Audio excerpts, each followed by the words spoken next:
May tanong ako sa inyo. Naranasan na ba ninyong sumagot ng ganitong papel? Kapag nag-e-enroll kayo sa paaralan, kapag kukuha kayo ng ID, kapag sasali kayo sa isang patimpalak, o kaya naman ay kukuha ng dokumento mula sa PSA, ano ang una ninyong ginagawa? Tama! Nagsasagot tayo ng formularyo. Pero, paano kung mali ang naisulat mo? Paano kung mali ang birthday? Maling address? Maling pangalan? Ano kaya ang maaaring mangyari? Maaaring hindi maproseso ang inyong aplikasyon.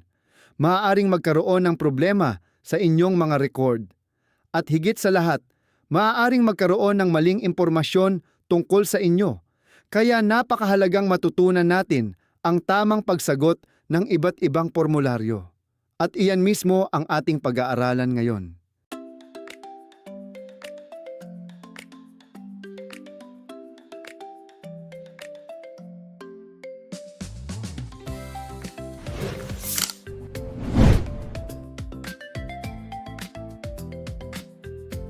Sa pagtatapos ng araling ito, ikaw ay inaasahang nasasagutan ang personal data form ng wasto.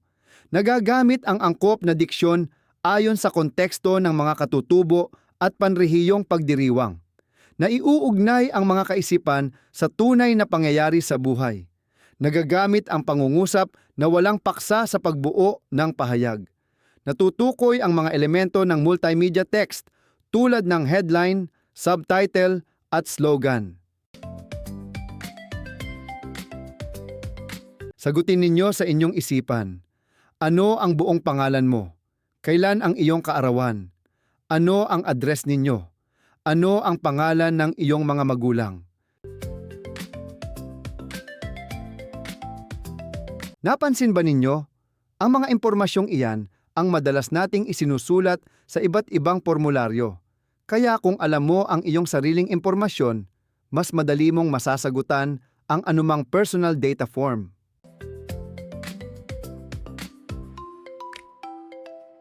Personal data form, isang formularyo na ginagamit upang makuha ang mahahalagang personal na impormasyon ng isang tao.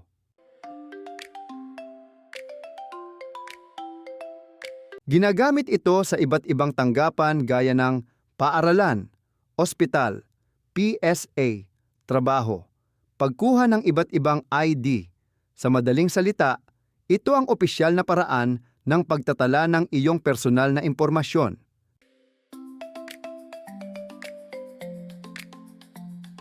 Kilalanin natin ang mga karaniwang bahagi ng isang personal data form. Una, full name. Ito ang iyong buong pangalan. Kasama rito ang first name, middle name, last name. Halimbawa, Juan Miguel Santos Cruz. Hindi lamang Juan, hindi lamang Miguel. Kailangan ay kumpleto. Pangalawa, date of birth. Ito ang petsa ng iyong kapanganakan. Halimbawa, Abril 15, 2014.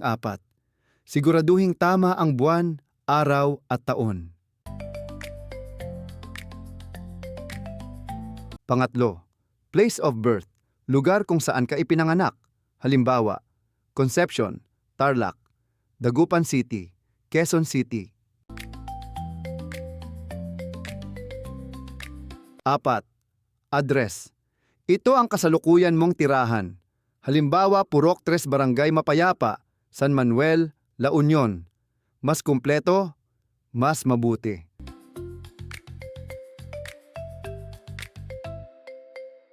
Lima, sex, male o female. Piliin lamang ang tamang sagot. 6, citizenship. Kung ikaw ay Pilipino, isulat ang Filipino. Contact number. Kung wala ka pang sariling cellphone, maaari ang numero ng iyong magulang o guardian.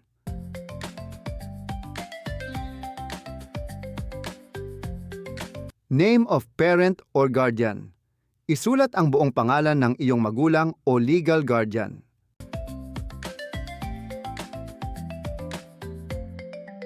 Kapag nagsasagot ng formularyo, huwag basta-basta magsulat. Basahin muna ang bawat bahagi. Pagkatapos, suriing mabuti kung tama ang iyong isusulat. Tandaan, ang isang maling letra ay maaaring magdulot ng malaking problema sa hinaharap. Kaya ugaliing maging maingat, malinis, kumpleto, totoo ang impormasyon. Ito ang mga dapat tandaan sa pagsagot ng mga opisyal na dokumento. Ngayon naman, matututunan natin ang tamang paraan ng pagsagot ng isang personal data form at ang mga karaniwang pagkakamaling dapat nating iwasan. Handa na ba kayo? Tara, simulan na natin! Tingnan natin ang isang halimbawa ng personal data form. Huwag kayong mabahala kung marami itong kahon at impormasyon. Kapag alam ninyo ang kahulugan ng bawat bahagi, magiging madali lamang itong sagutan. Tandaan natin ang 4 na hakbang sa tamang pagsagot ng formularyo. Tandaan natin ang 4 na hakbang sa tamang pagsagot ng formularyo. Basahin, unawain, isulat ng tama, suriing muli. Napakadaling tandaan, hindi ba? Unang hakbang, basahin muna ang panuto. Maraming nagkakamali dahil agad silang nagsusulat nang hindi muna binabasa ang nakasaad sa formularyo. Halimbawa, nakalagay, surname. May ilang bata ang nagsusulat ng buong pangalan. Pero ang hinihingi lamang ay apelyido. Kapag nakalagay naman ay given name, ang isusulat lamang ay ang inyong pangalan. Halimbawa, surname, Cruz. Given name, Juan Miguel. Magkaiba ang dalawang ito, kaya mahalagang basahin muna ang bawat bahagi. Surname, Cruz. Given. Name, Juan Miguel. Middle name, Santos. Date of birth, April 15, 2014. Place of birth, San Manuel, Tarlac. Sex, male. Citizenship, Filipino. Address, Purok 3, Barangay Mapayapa, Antipolo City. Mapapansin ninyo, kumpleto ang impormasyon, walang kulang, walang maling baybay, at malinaw ang pagkakasulat. Kapag hindi malinaw ang sulat, maaaring mali ang mabasang impormasyon. Kaya laging magsulat ng maayos at nababasa.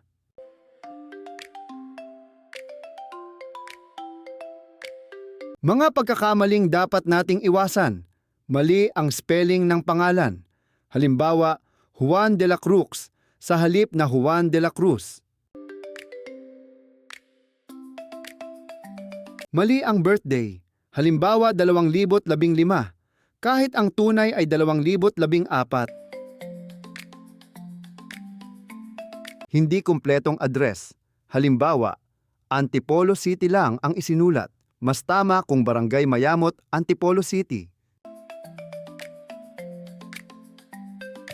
May bura o correction. Kapag opisyal na dokumento ang sinasagutan, iwasan ang maraming bura.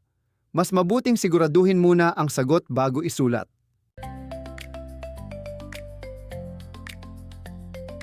Hindi nabasang mabuti ang panuto. Ito ang pinakakaraniwang dahilan ng pagkakamali. Kaya tandaan, basahin muna bago magsulat.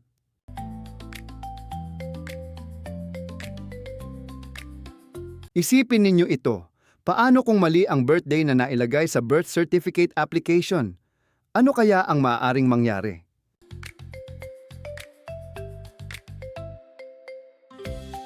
Maaaring hindi magtugma ang inyong mga record. Maaari ring maantala ang pagkuha ninyo ng dokumento. Paano naman kung mali ang pangalan? Baka ibang tao ang lumabas sa record. Kaya napakahalaga ng pagiging maingat, matapat, at responsable sa pagsagot ng anumang formularyo. Sa pagkakataong ito, lilipat naman tayo sa isang mahalagang paksa sa gramatika, Ang pangungusap na walang paksa. Basahin natin ang mga pangungusap na ito. Magandang umaga. Salamat po. Bawal tumawid. Umuulan. Ingat! May napansin ba kayo? Mayroon bang binabanggit na tao o bagay na siyang paksa ng pangungusap? Tama! Wala. Ngunit kahit walang paksa, kumpleto pa rin ang mensahe.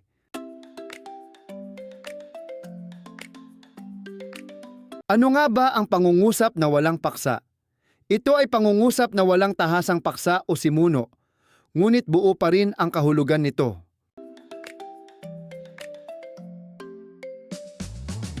Hindi na kailangang banggitin kung sino o ano ang tinutukoy dahil naiintindihan na agad ang mensahe. Ginagamit natin ito araw-araw sa pakikipag-usap.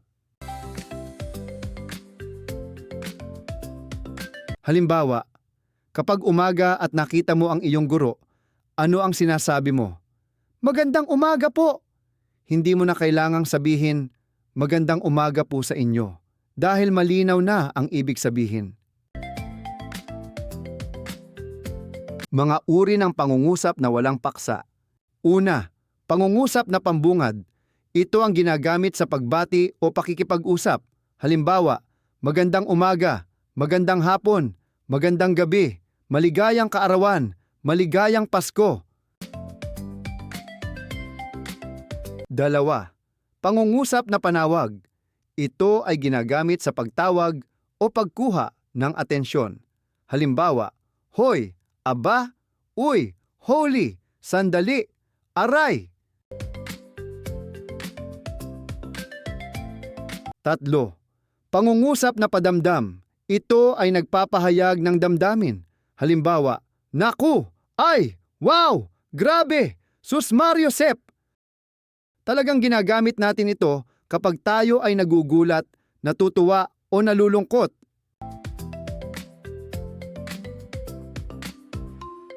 Apat, pangungusap na nagpapahayag ng panahon. Ito ay nagsasabi ng kalagayan ng panahon. Halimbawa, umuulan, maaraw, mahangin, makulimlim, lumalamig. Pangungusap na nagpapahayag ng oras. Halimbawa, alas 5 na, tanghali na, hating gabi na, Miyerkules ngayon. Malinaw ang mensahe kahit walang simuno. Pangungusap na nagpapahayag ng babala o paalala. Ito ang madalas nating makita sa mga paaralan, ospital, parke at lansangan. Halimbawa, bawal manigarilyo, bawal magtapon ng basura, bawal pumasok. Mag-ingat sa madulas na sahig. Tahimik, maging responsable.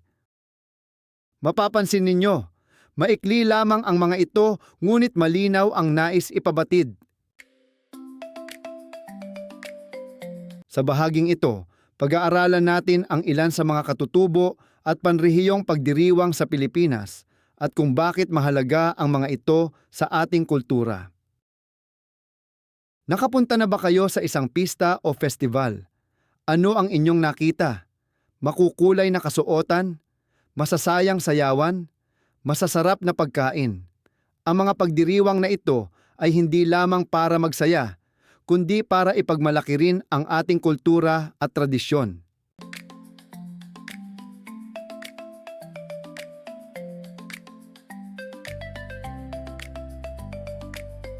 Ang panrehiyong pagdiriwang ay mga selebrasyong isinasagawa sa iba't ibang bahagi ng Pilipinas bilang pagpapahalaga sa kultura, kasaysayan, relihiyon at kabuhayan ng mga tao.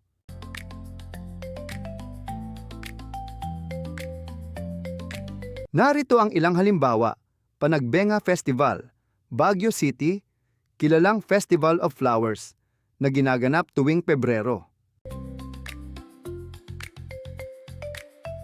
Pahiyas Festival, Lukban, Quezon, idinaraos tuwing Mayo bilang pasasalamat sa masaganang ani.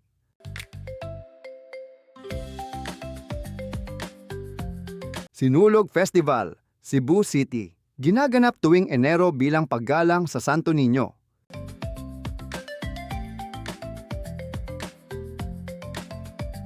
Kadayawan Festival, Davao City. Ipinagdiriwang tuwing Agosto upang ipakita ang yaman ng kultura at kalikasan. Lanzones Festival, Camiguin. Ginaganap tuwing Oktubre bilang pagdiriwang ng masaganang ani ng lansones. Mahalaga ang mga pagdiriwang dahil napapanatili ang ating kultura at tradisyon, na ipagmamalaki ang ating pagkakakilanlan bilang Pilipino, nakatutulong sa turismo at kabuhayan ng mga mamamayan. Kapag dinarayo ng mga turista ang isang lugar, mas maraming negosyo at hanap buhay ang nabubuksan. Gayunnaman, alamin natin ang tatlong mahalagang elemento ng multimedia text: headline, subtitle, at slogan.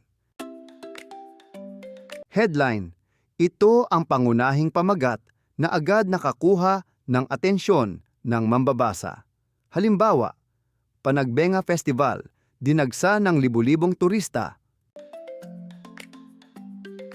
Subtitle. Ito ang karagdagang impormasyon na nagpapaliwanag sa headline. Halimbawa, mas pinasigla ng makukulay na float at street dancing ang pagdiriwang.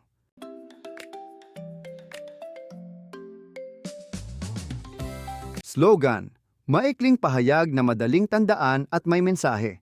Halimbawa, ipagmalaki ang kulturang Pilipino.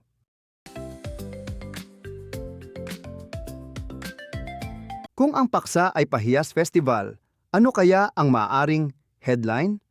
Pahiyas Festival, muling nagbigay kulay sa Lukban.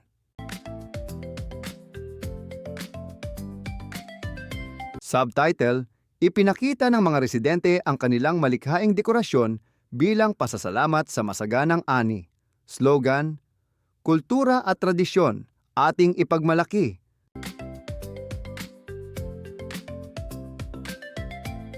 Ngayon ay natutuhan mo na ang tamang pagsagot sa personal data form, pangungusap na walang paksa, mga panrehiyong pagdiriwang, headline, subtitle, at slogan. Tandaan, ang mga kasanayang ito ay magagamit mo hindi lamang sa paaralan, kundi maging sa tunay na buhay. Kung may natutuhan ka sa video na ito, huwag kalimutang i-like, i-share, at isubscribe ang ating channel para sa iba pang Grade 6 video lessons. Maraming salamat sa panonood at hanggang sa muli, paalam. Ngayon naman ia-apply natin ang ating mga natutuhan sa pamamagitan ng pagsagot ng mga gawain ito.